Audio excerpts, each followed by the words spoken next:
Sama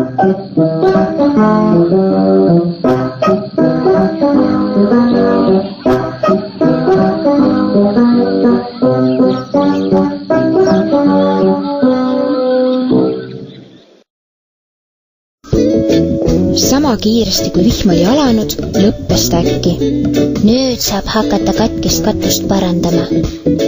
Abimees Sussi polnud aga kusagil näha. Tema läks vist kööki, teadis tugitool. Pukanuta astus köögiuksest sisse ja ehmatas. Terve sein oli suuri musta ringi täis joonistatud. Mina ei teinud. Ma nägin küll, kuidas lauake pliiatsi teravust proovis.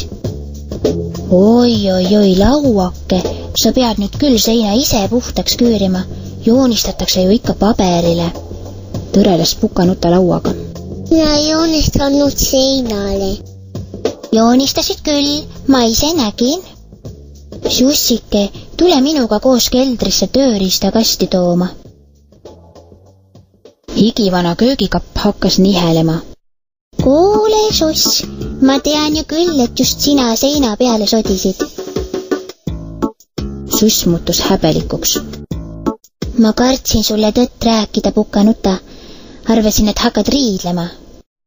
Kallis laps, valetada pole ju ilus. Kindlasti on lauake õnnetu, et sa teda süüdistasid.